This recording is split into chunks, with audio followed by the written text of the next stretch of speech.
Hello everyone, नमस्कार. कुठून आहात तुम्ही? मी तर पुण्यातून आहे. तुम्ही कुठून पाहताय माझं व्हिडिओ मला नक्की सांगा. आणि आजची आपली भाजी चला आपण करतोय, पुढं बघूयात. आणि व्हिडिओ शेवटपर्यंत बघा. आणि नवीन जर कोणी असेल ना तर प्लीज चॅनल सबस्क्राईब करा, व्हिडिओला लाईक करा. आणि कशी वाटली भाजी कमेंटमध्ये मला नक्की सांगा. खाल्ल्यानंतर याची चव तुम्ही नक्कीच विसरणार नाही. इतका सुंदर असा आपण शेवग्याच्या शेंगेचा रस्सा बनवला आहे. तर त्याच्यासाठी मी बाजारातून कालच आणलं होतं शेवग्याच्या शेंगा. थोडंसं जाडसर किंवा मीडियम साईजच्या आणायच्या, खूप मोठ्या नाही आणायच्या. आणि शेवग्याच्या शेंग शिलताना खूप प्रमाणात त्याचं सालं नाही काढायची, थोडीशी सालं ठेवायची, ज्याने शेवग्याच्या शेंगेला ना चव यायला हवी त्या भाजीची. तर ही भाजी तुम्ही सुकी करू शकता किंवा लपटपीत करू शकता. तर मस्त अशी चमचमीत झणझणीत आणि वाटण करून आपण आजची भाजी बनवणार आहोत. तर त्यासाठी आपण शेवगा आधी बारीक चिरून घ्यायचा, सॉरी असं मोठ्या 2 इंच वगैरे साईजचा चिरून घ्यायचा. चला तर मग मी ह्या आकारामध्ये शेवग्याच्या शेंगा कट करून घेतलेल्या आहेत. तर तुम्ही मला एवढ्या शेवग्याच्या शेंगा का तर पुढे सांगतेच मी. त्याला स्वच्छ असं पाण्यामध्ये आपण धुवून घेऊयात. स्वच्छ पाणी घेतलं मी, त्याच्यामध्ये स्वच्छ धुवून घेते आधी एकदा. आणि मग नंतर दुसऱ्या पाण्यामध्ये आपण त्याला जास्त मीठ आणि हळद टाकून छान मस्त शिजवून घेणार आहोत. शेवग्याची शेंग मस्त आपण शिजायला टाकली होती, ती मस्त उकळीला फुटली आहे. चला त्यासाठी लागणार आपण वाटण बनवून घेऊयात. त्यासाठी ना थोडंसं एक इंचभर आपण खोबरं घेतलेलं आहे, तुम्ही किसून घेऊ शकता. आता माझ्याकडे चिरलेलं असतं थोडंफार फ्रीजमध्ये ठेवलेलं, सो मी ते घेतलं आहे. तुम्ही किसून पण घेऊ शकता. थोडंसं लालसर कलर येईल असं भाजायचं, त्याच्याने वाटणाला कलर पण छान येतो आणि चवीला भाजी होती मस्त अशी वाटण केलेली शेवग्याची भाजी आपण आज बनवतोय. तर व्हिडिओ शेवटपर्यंत नक्की बघा. खोबरं आपलं झालंय छान भाजून. आणि त्याच्यासाठी मी ना 2 कांदे घेतले चिरून पातळ असे, त्याला पण लालसर असे भाजायचे. थोडंसं कांदा तळताना तेल टाका.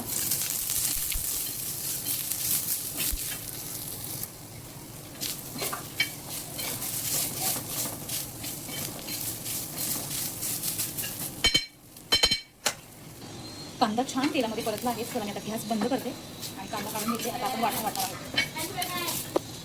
तर हे वाटण्याचं साहित्य आहे. सर्वात आपण खोबरं 10 ते 15 लसणीच्या पाकळ्या आणि 2 इंच आलं हे वाटून घेणार आहोत. हे वाटल्यानंतर मग कांदा टाकणार आहोत. चला तर मग चला आता आपण भाजीला फोडणी देणार आहोत. त्यासाठी वाटण तयार आहे. गॅस पेटवलाय. तेल टाकूयात आपण 2 पळी तेल. माझ्या हाताचं पाणी चांगलं होतं थोडंसं, तेव्हा कडकडतंय तेल. जिरं छान फुलू द्यायचं, जिरं टाकायचं सर्वात प्रथम. आणि मग तयार करून घेतलेलं वाटण त्याच्यामध्ये कोथिंबीर पण टाका.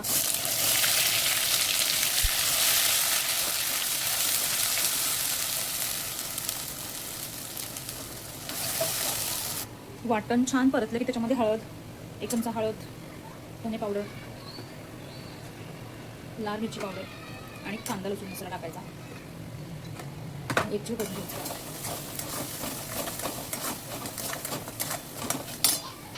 मसाला छान परतला की 1 टोमॅटो चिरून टाकायचं बारीक.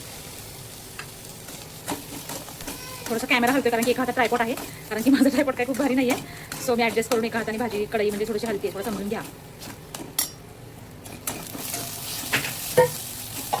मसाल्याचा कलर बघा बदलच चालला आहे, छान परतलाय मसाला, त्याला तेल पण छान सुटले.